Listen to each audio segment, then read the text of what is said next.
This is the topic of the chain the wires in English grammar. Chain the wires. So there are some rules while changing into passive voice. What is the rule? If any sentence also in English come, first we have to write the object, then we have to write the helping verb, then main verb third form. Third form मतलब verb third form. Go, went, gone, write, wrote, written. In this way we have to write. Then we have to write by and subject. This is the order while changing into passive voice. Just as I am writing a letter, so I is your subject, am is your helping verb, writing is your main verb, a letter is your object. So first, while changing into passive voice, we have to take the object of the sentence, then we have to recognize the tense, then we have to use the helping verb, main verb third form always by and subject. So while changing into passive voice, सिर्फ I आता है तो क्या हो जाता है? I का me हो जाएगा, C का her हो जाता है, he का him हो जाएगा, they का them, we का us, it का it and you का you हो जाता है. While changing into passive voice, subject अगर आपका आई है तो मी हो जाएगा, सी का हर हो जाएगा, ही का हिम हो जाएगा, दे का देम हो जाएगा, वी का अस, इट का it and you change into you while changing into passive voice. So students, I told you that for example simple present tense जैसे आ गया Ram writes a letter. Now see that the question is that Ram writes a letter. So according to the rule while changing into passive voice, first we have to take the object. A letter ले लिया. Object क्या है आपका? A letter. Object लेने के बाद में we have to recognise the tense. तो हमने टेंस पहचाना या सिंपल प्रेजेंट टेंस है, बराबर. क्या है? This is your simple present tense. तो सिंपल प्रेजेंट टेंस को पैसिव वॉइस में बदलते समय ऑब्जेक्ट के बाद क्या लेना? Is am are main verb का third form. Is am are में से कोई एक लेंगे हेल्पिंग और अकॉर्डिंग टू द ऑब्जेक्ट. तो हम देखेंगे, देखो रूल याद करो, एक बार समझो जरा. While changing into passive voice, first we have to take the object, then we have to write the helping verb. जब हेल्पिंग वर्ब लिखना है तो हमको टेंस पहचानना पड़ेगा, कौन सा टेंस है, उसका पैसिव वॉइस में क्या हेल्पिंग वर्ब होता है. तो क्या है? सिंपल प्रेजेंट टेंस है और उसका हेल्पिंग वर्ब क्या होता है? इज एम आर ही लगाया जा सकता है. ऑब्जेक्ट लेने के बाद पता चला कि यह सिंपल प्रेजेंट टेंस है तो कौन सा हेल्पिंग वर्ब लेना है? Is am are according to the object. तो हमने देखा अ लेटर हो गया, पता चला अ लेटर के बाद क्या लगाएंगे? इज़, क्योंकि अ लेटर सिंगुलर है, इज़. एंड उसके बाद क्या लगाएंगे? मेन वर्ब का थर्ड फॉर्म. तो क्या हो गया? रिटन. फिर उसके बाद बाय लगाएंगे, बाय के बाद सब्जेक्ट लगाते हैं तो हो जाएगा a letter is written by Ram. फिर उसके बाद अगर सेंटेंस आता है next one, I am taking a big chance. I am taking a big chance. तो हमको सबसे पहले क्या लेना? ऑब्जेक्ट लेना. ऑब्जेक्ट लिया तो अ बिग चांस आपका ऑब्जेक्ट हो गया. ऑब्जेक्ट लेने के बाद हमको टेंस पहचानना है. क्या पहचानना है? टेंस. यह क्या है? प्रेजेंट कंटिन्यूअस टेंस है, क्योंकि ऑब्जेक्ट के बाद हेल्पिंग वर्ब लेना है तो हमको टेंस पहचानना पड़ेगा. फिर हमको याद करना पड़ेगा कि पैसिव वॉइस में उसका हेल्पिंग वर्ब क्या होता है. तो प्रेजेंट कंटिन्यूअस टेंस को पैसिव वॉइस में बदलते समय उसका हेल्पिंग वर्ब याद होना चाहिए.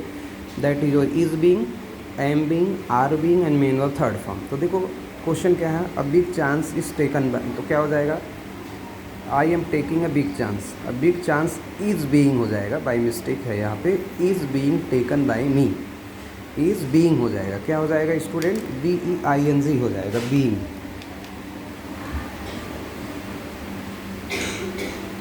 इज बीइंग, ध्यान दो, a big chance is being taken by me, क्योंकि आई का मी हो जाता है. I am taking a big chance. Next one देखो दिया है प्रेजेंट परफेक्ट टेंस. अगर चेन द वॉइस आता है और ऑब्जेक्ट लेने के बाद पता चला कि ये प्रेजेंट परफेक्ट टेंस है तो पैसिव वॉइस में क्या हेल्पिंग वर्ब यूज़ करेंगे according to the object? Has been और हैव बीन और मेन वर्ब का थर्ड फॉर्म. हैज़ बीन कब लगता है? अगर ऑब्जेक्ट सिंगुलर है तो हैज़ बीन लगेगा, ऑब्जेक्ट अगर प्लूरल है तो हैव बीन लगेगा. For example, I have done my work. तो हम सबसे पहले चेन द वॉइस में क्या लेंगे? ऑब्जेक्ट. ऑब्जेक्ट क्या है? माई वर्क है. माई वर्क लेने के बाद हमको टेंस पहचानना है तो ये क्या है? प्रेजेंट परफेक्ट टेंस है. तो उसका पैसिव वॉइस में हेल्पिंग वर्ब क्या होता है? Has been, have been. तो हमने देखा माई वर्क सिंगुलर है, हम क्या लगाएंगे? My work has been done by me. My work has been done by me. फिर आप देखोगे प्रेजेंट परफेक्ट कंटिन्यूअस टेंस का पैसिव वॉइस नहीं होता है. इस तरह से हम लोग चेन द वॉइस कर सकते हैं.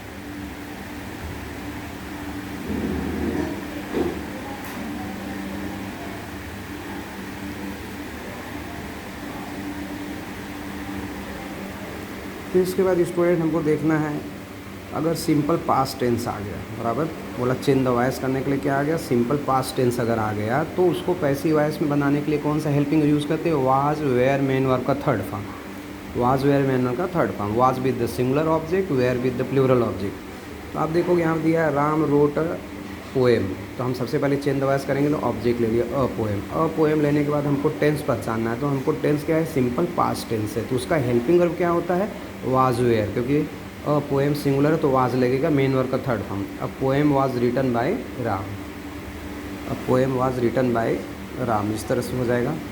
फिर उसके बाद देखो पास्ट कंटिन्यूअस टेंस, मतलब चेंज द वॉइस के लिए अगर आ गया तो हम ऑब्जेक्ट लेंगे, ऑब्जेक्ट लेने के बाद हमको पता चलता है कि ये तो पास्ट कंटिन्यूअस टेंस है, तो उसको पैसिव वॉइस बनाते समय क्या करेंगे, हम ऑब्जेक्ट लेने के बाद क्या लगाएंगे, वाज बीइंग, वेयर बीइंग और मेन वर्ब का third form, was being, were being and main verb third form.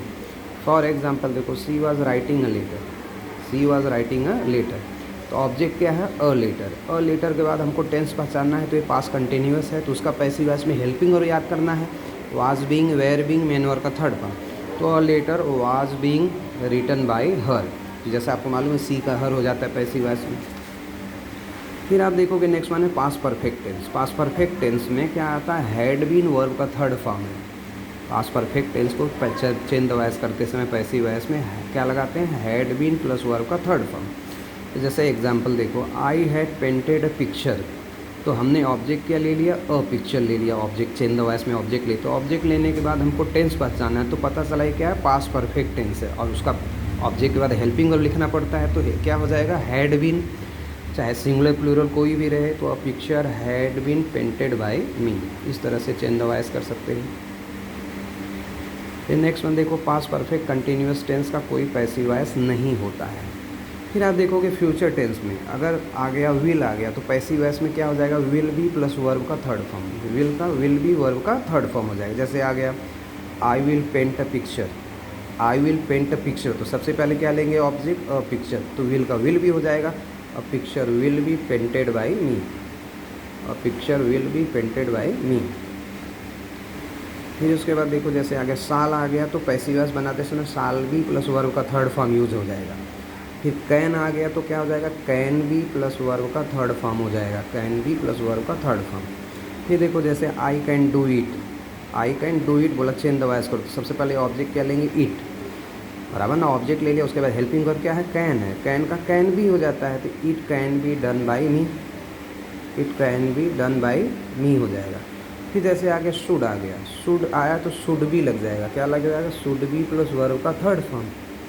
अगर मस्ट आ गया तो पैसिव वॉइस बनाते समय क्या लगाएंगे, मस्ट बी प्लस वर्ब का थर्ड फॉर्म। जैसे क्वेश्चन ले लो, you should respect your elders, you should respect your elders, तो हम ऑब्जेक्ट क्या है, your elders should be respected by you, you should respect your elders should be respected by you. I can write a letter can be written by me, will का will भी, shall का शाल भी, उड आ गया तो उड भी हो जाता है, शुड आया तो शुड भी हो जाता है, कैन आया तो कैन भी हो जाता है, मेन वर्ब का third form, while changing into passive voice. फिर जैसे आगे देखो इम्परेटिव सेंटेंस आता है, इम्परेटिव सेंटेंस आपको मालूम है जिसमें रिक्वेस्ट ऑर्डर कमांड होता है, बराबर ना, request order first word started with the verb, जैसे मैंने कहा ओपन द डोर या इम्परेटिव है, ब्रिंग योर एप्लीकेशन या क्या इम्परेटिव है। अगर ऐसा सेंटेंस आता है चेंज द वॉइस करने के लिए, तो हम क्या फार्मूला यूज़ करेंगे, लेट लगाएंगे सबसे पहले, उसके बाद ऑब्जेक्ट लिखेंगे, फिर बी ई प्लस वर्ब का थर्ड फॉर्म यूज़ करेंगे, let plus object plus B E plus verb का। तो फॉर एग्जांपल जैसे आ गया open the door, open the door आ गया, तो हम क्या करेंगे, यह इंपरेटिव सेंटेंस है तो चेंज द वॉइस करेंगे, क्या लिखेंगे, लेट, लेट के बाद में क्या लिखेंगे, ऑब्जेक्ट लेंगे this one, late the door, फिर क्या लगाएंगे, बी ई लगाएंगे, और ये वर्ब का थर्ड फॉर्म है, let the door be opened हो जाएगा, let the door be opened. फिर दिया bring your application, bring your application, तो क्या लगाएंगे, लेट लगाएंगे, your application be brought, let क्योंकि इम्परेटिव है तो let your application be brought लगा देंगे। इस तरह से हम लोग चेंज द वॉइस कर सकते हैं।